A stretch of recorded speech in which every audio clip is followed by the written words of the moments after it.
अस्सलामुअलैकुम वरहमतुल्लाहि वबरकातुहू। सफा उर्दू प्राइमरी स्कूल तहुराबाद, वाकी रोड, वजीराबाद, नांदेड़ की जानिब से ऑनलाइन तालीमी प्रोग्राम लिया जा रहा है। इस ऑनलाइन तालीमी प्रोग्राम के तहत आज हम जमात सुवम के मजमून माहौल का मुताला की दरसी किताब से पहला सबक, जिसका नाम है हमारे आसपास, पढ़ेंगे। प्यारे बच्चों, आप सभी जमात सुवम की माहौल का मुताला की दरसी किताब निकालिए। सबसे पहले हम सरे वर्क का मुशाहिदा करेंगे। प्यारे बच्चों, हमारी किताब का नाम है माहौल का मुताला तीसरी जमात। माहौल का मुताला तीसरी जमात। देखिए प्यारे बच्चों, सरे वर्क पर बहुत ही खूबसूरत तस्वीर दी गई है, जिसमें आप ही की तरह छोटे छोटे बच्चे दिखाए गए हैं और कुछ जानवर भी हैं। देखिए, ये लड़का पेंटिंग कर रहा है। दरख्त पर मौजूद चिड़िया को देखकर हूबहू उसी की तरह उसने तस्वीर बनाई है। पीछे हिरन दिखाए गए हैं, जिनकी तस्वीर ये लड़का अपने कैमरे में ले रहा है। तालाब से उछलती हुई मछली भी नजर आ रही हमें। यहाँ पर एक और लड़की है जो किताब में मुताला कर रही है, और उसके बाजू में खरगोश, कछुआ, तितलियां वगैरह दिखाई गई है। यहाँ पर एक और लड़की दिखाई गई है जो कि पत्तों पर मौजूद छोटे छोटे कीड़ों का मुशाहिदा कर रही है। हमारी किताब के पिछले सफे पर एक खूबसूरत तस्वीर दिखाई गई है। यहाँ पर एक लड़का है जो कि पढ़ाई कर रहा है और साथ ही अपने अतराफ मौजूद जानवरों के साथ खेल भी रहा है। यहाँ पर एक लड़की भी दिखाई गई है जो खूबसूरत सी धनक को देखकर खुश हो रही है और खुशी से झूम रही है। और यहाँ पर दरख्त के ऊपर एक बंदर लटका हुआ नजर आ रहा है। चलिए प्यारे बच्चों, आप सभी किताबें खोलिए। सफा नंबर 1 पर देखिए। सफा नंबर 1 पर हमारा सबक दिया गया है। सबक नंबर 1, हमारे आसपास। हमारे सबक का नाम है हमारे आसपास। बताओ तो भला, ये तमाम चीजें तुम यकीनन पहचानते हो। यहाँ पर तस्वीर में मुख्तलिफ चीजें दी गई है जो आपको नजर आ रही है। क्या कह रहे हैं यहाँ पर सबक में कि ये तमाम चीजें तुम यकीनन पहचानते हो। ये चीजें किस शय से बनी है, ये अशिया कहाँ पाई जाती है, इनके इस्तेमाल लिखो। देखिए प्यारे बच्चों, इस तस्वीर में एक बैट नजर आ रही है, एक मिट्टी का घड़ा है, प्याली है और एक धागे की रील नजर आ रही है। हमको क्या पूछा जा रहा है कि ये चीजें किस चीज से, किस शय से बनी है। बैट लकड़ी से बनी होती है, प्याली कांच की बनी होती है। यहाँ पर ये जो रील है, इसमें जो धागा है वो कपास से बना होता है और मटका मिट्टी से बना होता है। ये अशिया कहाँ पाई जाती है, इनके इस्तेमाल लिखो। इन मुख्तलिफ चीजों के हमको इस्तेमाल लिखने के लिए कहा जा रहा है और कहाँ पाई जाती है ये बताने के लिए कहा जा रहा है। ये सब चीजें हम बाजार से खरीद कर लाते हैं और हमारे घर पर ये तमाम चीजें पाई जाती हैं। बैट से आप लोग खेलते हैं। प्याली, मटका और इस रील का इस्तेमाल घरेलू कामों के लिए होता है। प्याली में हम चाय पीते हैं, मटके में पानी भर कर रखते हैं, कपड़े सीने के लिए हम रील का इस्तेमाल करते हैं। इसके बाद एक और तस्वीर दी गई है, उसके मुताबिक हमें क्या कहा जा रहा है, इस तस्वीर की चीजों को भी तुम पहचान सकते हो। ये चीजें कहाँ मिलती है, इनके इस्तेमाल लिखो। यहाँ पर इस तस्वीर में मुख्तलिफ फल दिखाए गए हैं। ये केले हैं, ये आंवला है और ये भुट्टा है, मकई का भुट्टा। इन सब चीजों को हम क्या करते हैं, इस्तेमाल क्या है इनका, हम इन सब चीजों को खाते हैं। आओ आसपास नजर डालें।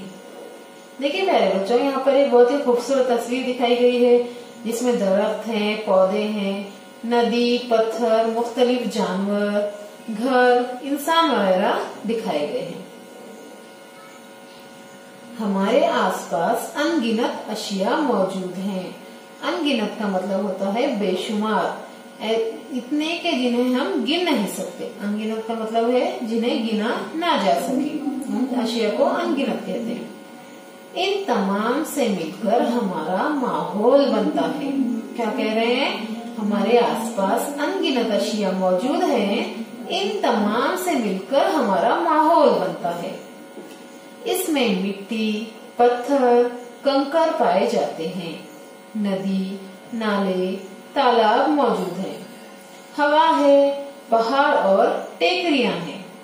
सुनसान व बयाबान जंगलात हैं। खेत, घर और रास्ते भी हैं। मुख्तलिफ किस्म के जानवर हमारे अतराफ पाए जाते हैं। मुख्तलिफ किस्म के दरख्तों, झाड़ियों और बेलों से हमारा माहौल सजा हुआ है। हम भी माहौल का एक हिस्सा ही हैं। तो प्यारे बच्चों, इस पैराग्राफ को पढ़ने के बाद हमें क्या पता चल रहा है कि हमारे अतराफ मौजूद छोटी बड़ी जानदार बेजान तमाम चीजों से और हमसे मिलकर हमारा माहौल बनता है। हम भी माहौल का एक हिस्सा है। चिड़िया और रास्ते में पड़ा हुआ पत्थर। अब हम अपने माहौल में मौजूद एक पत्थर और एक चिड़िया का मवाजना करेंगे। मवाजना करना यानी कि उनमें मौजूद फर्क का मुशाहिदा करना। पत्थर जहाँ है वहीं पड़ा रहेगा। उसे किसी ने उठाकर कहीं रखा तब ही इसकी जगह तब्दील होगी। पत्थर कुछ खाता नहीं, इसलिए इसकी बढ़ोतरी भी नहीं होगी। पत्थर बच्चों को जन्म नहीं देता। चिड़िया इससे मुख्तलिफ है, यानी मुख्तलिफ का मतलब है अलग है। मुख्तलिफ का मतलब होता है अलग। चिड़िया घोंसला बनाती है, इसके लिए चिड़िया खुद इधर उधर जाती है। चिड़िया कीड़े और अनाज के दाने खाती है। इनको खाने से चिड़िया में बढ़ोतरी होती है। चिड़िया घोंसले में अंडे देती है। अंडों से बच्चे निकलते हैं। चिड़िया इनकी अच्छी तरह देखभाल करती है। देखिए यहाँ पर घोंसला दिखाया गया है जिसमें छोटे छोटे चिड़िया के चूजे हमें नजर आ रहे हैं। इस तस्वीर में चिड़िया क्या कर रही है? दाने चुग रही है जमीन पर देखकर। और इस तस्वीर में चिड़िया अपने बच्चों के लिए ग़िज़ा ले जा रही है। चिड़िया और पत्थर के दरमियान ये फर्क क्यों नजर आता है? चिड़िया जानदार है। चिड़िया क्या है? जानदार। और पत्थर बेजान। जानदार का मतलब होता है जिनमें जान हो। हमारे अतराफ पाई जाने वाली चीजों के दो ग्रोह हैं। कितने ग्रोह हैं बता रही है? सबक में दो ग्रोह के बारे में बताया गया है, जानदार चीजें और गैर जानदार चीजें। पहला हमारा जो ग्रोह है जानदार चीजों का ग्रोह है और दूसरा ग्रोह किनका है? गैर जानदार चीजों का है। जानदारों के भी दो ग्रोह होते हैं, नबातात और हैवानात। पहले तो सबसे पहले जानदार और गैर जानदार, ये दो अलग अलग ग्रोह है। फिर इनमें भी जानदारों के दो ग्रोह कौन से बताए जा रहे हैं हमें? नबातात और हैवानात। जिस तरह हैवानात बच्चों को जन्म देते हैं उसी तरह बीजों से पौधे उगते हैं। वो नबातात के बच्चे ही हैं। पौधों की बढ़ोतरी होकर वो छोटे से बड़े होते हैं। इससे मालूम होता है कि नबातात जानदार हैं।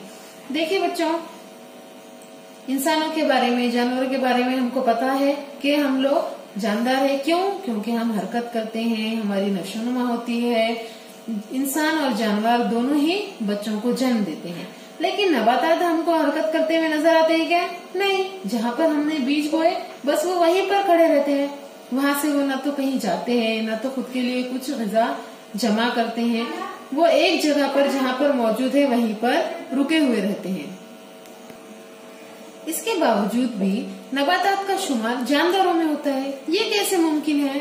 वो इस तरह मुमकिन है कि नबातात से जो फल हमें हासिल होते हैं उन फलों में बीज होते हैं और वो बीज हम जब जमीन में बोते हैं तो एक नया पौधा उगता है। और वो पौधा क्या है? उस बड़े दरख्त का, उस बड़े पेड़ का बच्चा ही है।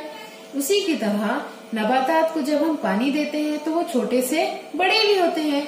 इस बिना पर कहा जाता है, इससे हमें मालूम होता है कि नबातात जानदार है, उनमें जान होती है। नबातात हरकत भी करते हैं। कली से फूल बनने में बंद पंखुड़ियां खुलती हैं, लेकिन नबातात में तमाम हरकत आसानी से नजर नहीं आती। पौधों को भी ग़िज़ा की जरूरत होती है। नबातात हैवानात की तरह एक जगह से दूसरी जगह नहीं जा सकते। वो जड़ के सहारे से एक ही जगह कायम रहते हैं। नबातात और हैवानात में ये एक बड़ा फर्क है। तो प्यारे बच्चों, अभी आपको समझ में आ गया होगा कि नबातात जानदार क्यों है। नबातात में हरकत भी होते हैं, लेकिन हम इंसानों या जानवरों की तरह नहीं होते। कली से फूल बनना ये उसकी हरकत है, नबातात की हरकत है, लेकिन वो हम जैसे चल नहीं सकते। नबातात को ग़िज़ा की भी जरूरत होती है, उन्हें हमको पानी देना जरूरी होता है। अगर हम अपने घर में मौजूद पौधों को, दरख्तों को पानी नहीं देंगे तो वो बड़े हो सकते हैं क्या? नहीं बड़े हो सकते हैं, वो सूख कर मर जाते हैं। इन सब बातों से हमें पता चलता है कि नबातात जानदार है। देखिए प्यारे बच्चों, यहाँ पर एक खाका दिया गया है। इस खाके की मदद से हम आसानी से मुशाहिदा कर सकते हैं अपने अतराफ पाई जाने वाली चीजों का। अतराफ में पाई जाने वाली चीजें, उनके दो ग्रोह। सबसे पहला ग्रोह जानदार, दूसरा ग्रोह गैर जानदार। जानदार यानी जिनमें जान होती है, गैर जानदार जिनमें जान नहीं होती। फिर जानदारों के मजीद दो ग्रोह दिए गए हैं। पहला ग्रोह है नबातात और दूसरा है हैवानात। प्यारे बच्चों, हमें उम्मीद है कि आपको यहाँ तक का सबक अच्छी तरह से समझ में आया होगा। प्यारे बच्चों, इस वीडियो को बार बार देखिए और इस सबक को ज़हन नशीन करने की कोशिश कीजिए। इसके आगे का सबक इंशाअल्लाह हम अगले वीडियो में पढ़ेंगे। चलते चलते आप लोगों से एक इल्तिजा है कि हमारे तालीमी चैनल को जरूर सब्सक्राइब करें, ताकि नए आने वाले तालीमी वीडियोस की नोटिफिकेशंस आपको मिलती रहे। अल्लाह हाफ़िज़।